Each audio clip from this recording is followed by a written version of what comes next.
La Bulgarie a annoncé samedi matin qu'un drone était entré dans son espace aérien avant d'exploser près de la frontière avec la Roumanie et près d'un gazoduc. Le Premier ministre bulgare Rumen Radev a indiqué que l'incident n'avait pas fait de dégâts ni de victimes. Selon Sofia, le drone en question est un modèle utilisé par les forces ukrainiennes.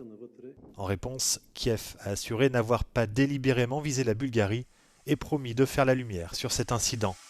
L'ambassadrice d'Ukraine a été convoquée par Sofia à une réunion lundi. Fin juillet, 3 drones avaient été abattus en l'espace de 3 jours seulement en Roumanie.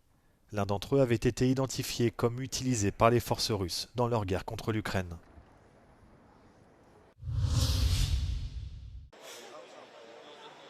Volodymyr Zelensky accueilli samedi par une garde d'honneur à Belgrade pour marquer le début de sa visite officielle en Serbie.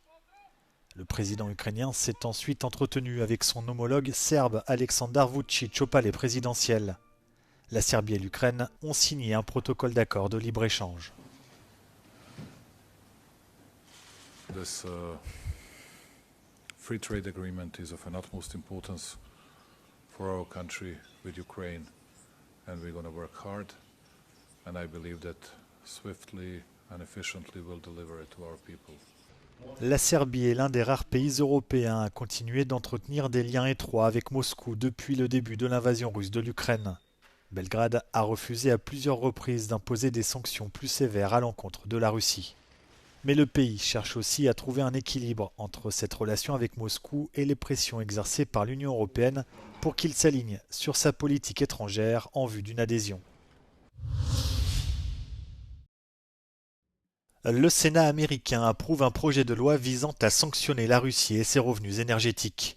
Sont ciblés notamment des responsables russes, des oligarques, des institutions financières ainsi que la flotte fantôme russe.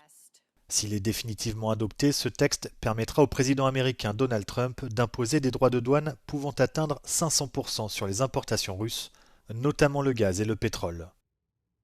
Every barrel of oil that goes unsold, every dollar denied the Kremlin makes it harder for Russia to finance its reign of terror, which every night Ukrainians endure.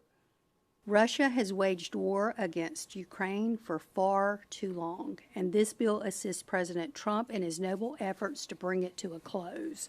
This legislation was deeply important to my brother, Lindsey, and I am grateful that this bill has achieved such a wide coalition of support. Le texte va désormais être transmis à la Chambre des représentants où il sera voté début septembre au plus tôt.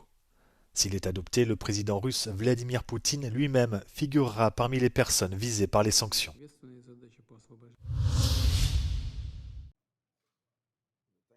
Le Sénat américain confirme la nomination de Todd Blanche au poste de ministre de la Justice.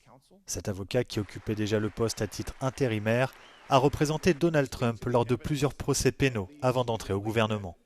On this vote, the yeas are 50, the nays are 49. The nomination is confirmed. Les démocrates ainsi que certains républicains avaient exprimé leurs inquiétudes quant à la nomination d'un proche allié de Donald Trump à ce poste, alors que le ministère de la Justice a toujours revendiqué son indépendance vis-à-vis de la Maison-Blanche. Le vote a donc été serré, 2 sénateurs républicains s'étant joints à l'ensemble des démocrates pour s'opposer à la nomination de Todd Blanche. La FIFA monte au créneau pour défendre son président Gianni Infantino dans la tourmente depuis son projet d'ouverture des compétitions aux investisseurs privés, finalement abandonné. Vendredi, une autre affaire est venue secouer le dirigeant. Selon le journal britannique The Telegraph, lorsqu'il était à l'UEFA, Gianni Infantino aurait usé de son pouvoir pour assurer la promotion d'une employée avec laquelle il entretenait une relation intime. Celle-ci aurait aussi reçu une importante indemnité à son départ, que l'UEFA juge conforme aux règles alors en vigueur. La FIFA dénonce des tentatives d'affaiblir l'instance et son président.